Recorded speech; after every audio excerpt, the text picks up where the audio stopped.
Hi, John Dooley here from Yara Ireland. Today we're here in Kilkenny with the farmer James to talk about how James got on with YaraVera Amidas this year. John, James? you're very welcome to Kilkenny. Look, we're a min-till system here, mainly winter crops. We grow winter barley, followed by oilseed rape. We get a first wheat in, a winter oat, another first wheat, and then we're back to winter barley. Predominantly in the past, we were used to using for nitrogen a SulCAN, a CCF SulCAN. So every pellet would have contained the same amount of nitrogen and sulphur in the one pellet.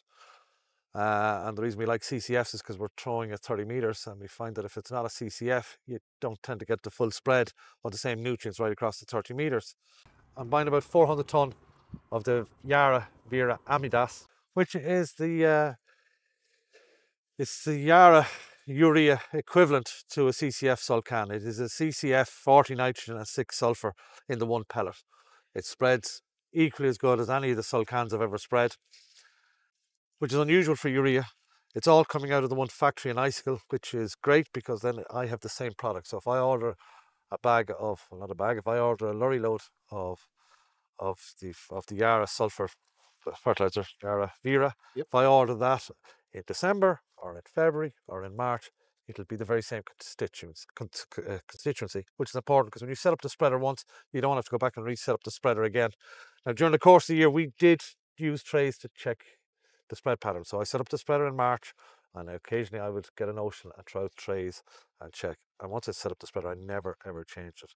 And the reason being is because the product is very, very consistent. The reason I stayed away from urea up to now was the big question: how do you get your sulphur out? And you have two options with there. One is you could buy urea with sulphur mixed in a cement mixer, for a better word, and then bagged. But when you spread that, all the sulphur ends up behind the tractor. The nitrogen will end up spread out across the field, and then you get striping. But that striping is because where it's getting loads of sulphur will obviously add greening, but without sulphur, your nitrogen is about half as efficient. So anywhere you're starving the field of sulphur, your nitrogen efficiency is about half. That's a complete bloody waste of money. So with a SulCAN CCF, which in the past I used to use, we were getting an even application of our sulphur and nitrogen, which we found was critical.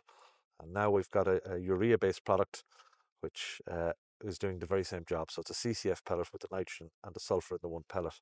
It came in 600 top lift bags, which there were no issue once you store them in a shed, but we did get some in 1.5 ton pallets, quad packs, Yep. 375 kilos. No issue with them, they'll store outside. I have some of them left over from this year. A real nice, easy product to spread. Not as corrosive on the machine as SulCAN, which is something I hadn't envisaged. Middle of harvest now, James.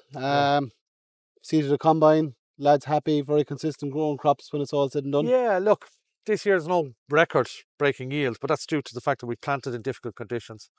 Barley sat in wet feet all winter and all spring, but the crops are consistent, like right across the field. There was no yield variation due to inaccurate spreading. There was no colour variations. There was no striping. Okay, there's a little bit of a learning curve with urea. Probably takes a week longer to work, maybe to act. And SulCAN, Yeah, 7 to 10 days. if SulCAN works in 2 weeks, this will take a week longer, depending on whether the heat in the day and how quick growth is out there. That's only a little bit of tweaking your fertiliser plan. So if you want to always start spreading fertiliser at a certain point on the growth stage of the crop or wanted nitrogen to be available, you'd have to start a couple of days earlier.